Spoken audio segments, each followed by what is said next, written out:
Having the wind knocked out of you, and ears, eyes, nose, mouth full of sand and water, it's just panic. It's just sheer panic. The only way I can describe it is like putting a rag doll in a washing machine. And words don't describe it, they cannot.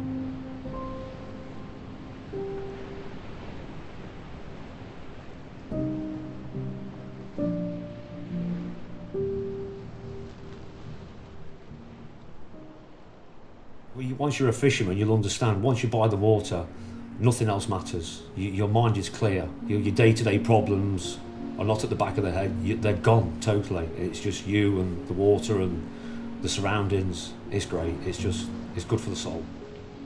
Henry Gilbey's film that I came across doing the tests in the wave pool about life jackets. And basically I've just followed that all the way through, and I mentioned it to my wife. When I saw that film, I said to him, you know, we've really got to get you a life jacket. We do everything for our boys, belts and braces and life jackets and this and that, but for himself, no, I'm fine. I've got my phone, I've got my radio, I'm fine. She basically bought me the life jacket as a surprise. I got it on my birthday list. So I wore the life jacket for the first time during the Cornish Lure Festival and got to grips with it straight away. After a couple of hours, I didn't even know I got it on. It was so comfortable, really comfortable. And then, yeah, so about 5 or 6 times I'd worn it, and then, yeah, I had the incident.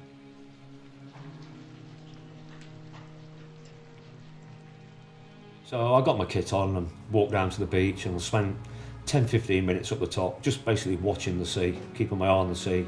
And I got a nice platform to stand on. So I made my way down and started fishing.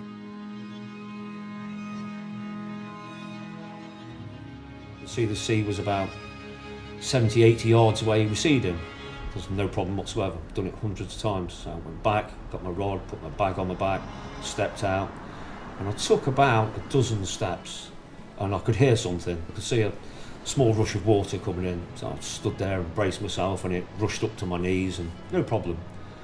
But not even 30 seconds, there was a louder noise, a big noise. And I put my cap lamp back on again to be faced by a wall of water. And I didn't have time to react. And before I knew it, it was on top of me.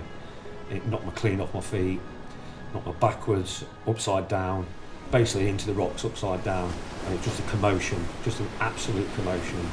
And then when I hit the rocks and it knocked all the wind out of me, that's when panic set in. That's when real fear set in.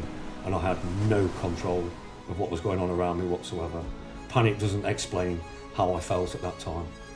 Everything filled with water and filled with sand, and the rush of water going back to the sea started dragging me back to the sea.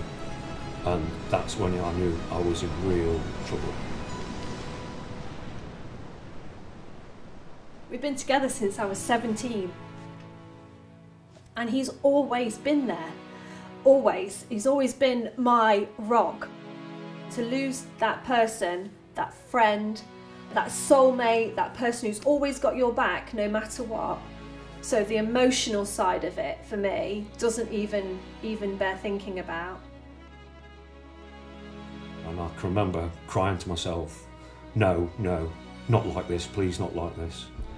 And it must have dragged me for 30, 40 yards. I can remember trying to dig my heels into the sand, going backwards. The sea wanted me. It was not going to let me go.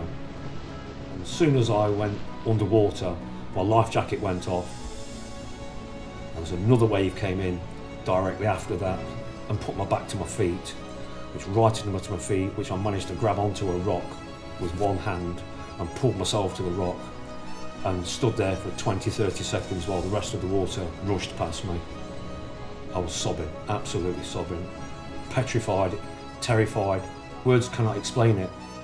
I could not do anything, and if it wasn't for that life jacket, there's no questions asked. I wouldn't be sat here talking to you today. Yeah, it saved my life.